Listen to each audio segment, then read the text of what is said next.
Hello. അപ്പം ഇന്ന് നമ്മൾ ക്ലാസ് എടുക്കാൻ പോകുന്നത് റെപ്രസെൻറ്റേഷൻ ഓഫ് ബൈനറി ട്രീ. അതായത് ബൈനറി ട്രീ പറഞ്ഞാൽ ഒരു സ്പെഷ്യൽ കേസ് ഓഫ് ട്രീ ആണ്. അപ്പോൾ ഇതിനെ നമുക്ക് രണ്ട് രീതിയിൽ റെപ്രസെൻറ്റ് ചെയ്യാം. അതായത് നമുക്ക് അറേ ഉപയോഗിച്ചുകൊണ്ട് sequential representation of binary tree ഉണ്ട്. പിന്നെ അതുപോലെ ലിങ്ക്ഡ് ലിസ്റ്റ് ഉപയോഗിച്ചുകൊണ്ട് നമുക്ക് റെപ്രസെൻറ്റ് ചെയ്യാൻ പറ്റും. അപ്പോൾ ഇതിൽ അറേ ഉപയോഗിച്ച് റെപ്രസെൻറ്റ് ചെയ്യുമ്പോൾ നമുക്ക് ആദ്യം അറേ വരച്ചതിന് ശേഷം അതിൻ്റെ ഇൻഡെക്സും കാര്യങ്ങളൊക്കെ കൊടുക്കുക. എന്നിട്ട് നമുക്ക് ഇതിൽ അറേയിലെ റൂട്ട് നോഡിനെ നമുക്ക് ഇതിൽ ആദ്യത്തെ എഴുതുക. ആദ്യത്തെ ഇൻഡെക്സ് 0 എഴുതുക.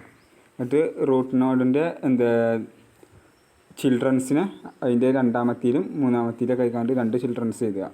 എന്നിട്ട് അതിലെ ലെഫ്റ്റ് ചിൽഡ്രൻസായ ബീൻ്റെ ചിൽഡ്രൻസിനെ നമുക്ക് ഇതിന് ശേഷം ഡിയും ഇയും നമുക്ക് ഈ അറേ എഴുതുക. പിന്നെ അതിന് ശേഷം നമുക്ക് സീൻ്റെ ചിൽഡ്രൻസ് എഴുതുക. പിന്നെ അതുപോലെ സീൻ്റെ ചിൽഡ്രൻസ് എഴുതിയതിന് ശേഷം ഡീൻ്റെ ചിൽഡ്രൻസ് നമ്മൾ എഴുതുക. പക്ഷേ ഡിക്ക് ചിൽഡ്രൻസ് ഇല്ലാത്തതുകൊണ്ട് അവിടെ നമ്മൾ രണ്ട് ബ്ലാങ്ക് ആക്കിയിടുക. പിന്നെ അതിന് ശേഷം ഇൻ്റെ ചിൽഡ്രൻസ് എഴുതുക. പിന്നെ എഫിൻ്റെ ചിൽഡ്രൻസ് എഴുതുക. പിന്നെ ജിക്ക് ചിൽഡ്രൻസ് ഇല്ല. പിന്നെ എച്ച് ഇതിനൊന്നും ചിൽഡ്രൻസ് ഇല്ല. അപ്പോൾ ചിൽഡ്രൻസ് ഇല്ലാത്തതിനൊക്കെ നമ്മൾ ബ്ലാങ്ക് ആക്കിയാണ്ടിടുക. പിന്നെ അതുപോലെ നമ്മൾ ലിങ്ക്ഡ് ലിസ്റ്റ് കൊണ്ട് റെപ്രസെൻറ്റ് ചെയ്യുമ്പോൾ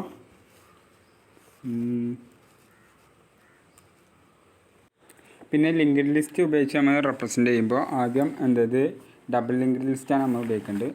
അപ്പോൾ ഫസ്റ്റ് തന്നെ നമ്മൾ റൂട്ടിനോട് ഇത് ലിങ്ക്ഡ് ലിസ്റ്റ് ഇതാക്കുക. ഈ ലിങ്ക്ഡ് ലിസ്റ്റിൻ്റെ ബാക്ക്വേർഡിൽ നമ്മൾ അതിൻ്റെ ലെഫ്റ്റത്തെ ഇതിൻ്റെ അഡ്രസ്സ് കൊടുക്കുക. അതായത് ലെഫ്റ്റ് സബ് ട്രീസിൻ്റെ അഡ്രസ്സ് കൊടുക്കുക.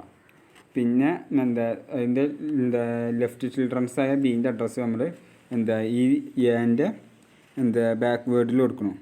പിന്നെ എൻ്റെ ഫോർവേഡിൽ അതിൻ്റെ മറ്റേ സബ് ട്രീൻ്റെ ആയ സീൻ്റെ അഡ്രസ്സും കൊടുക്കുക. പിന്നെ ഇതേപോലെ തന്നെ ഇതിൻ്റെ ബിയിലെ ലെഫ്റ്റിൽ ഡീൻ്റെ അഡ്രസ്സ് കൊടുക്കണം. ബീൻ്റെ റൈറ്റിൽ ഇൻ്റെ അഡ്രസ്സ് കൊടുക്കണം. പിന്നെ ഇൻ്റെ ലെഫ്റ്റിൽ നമ്മൾ എച്ചിൻ്റെ അഡ്രസ്സ് കൊടുക്കുക. അതുപോലെ തന്നെ ഇൻ്റെ റൈറ്റിൽ നമ്മൾ ഐൻ്റെ അഡ്രസ്സ് കൊടുക്കുക. അതായത് ഇവിടെ മേലെ ഉള്ള ഇമേജ് പോലെ തന്നെ അങ്ങനെ നമ്മൾ ഇത് വരയ്ക്കുന്നുണ്ട്. ഇതിങ്ങനെ കൊടുത്താണ് നമ്മൾ ലിങ്ക്ഡ് ലിസ്റ്റിൽ റെപ്രസെൻറ്റ് ചെയ്യുന്നത്. പിന്നെ ഇവിടെ നമുക്ക് ഇതിന് ചിൽഡ്രൻസ് ഇല്ലാത്ത ഇതുണ്ടാവുമല്ലോ നോഡ്.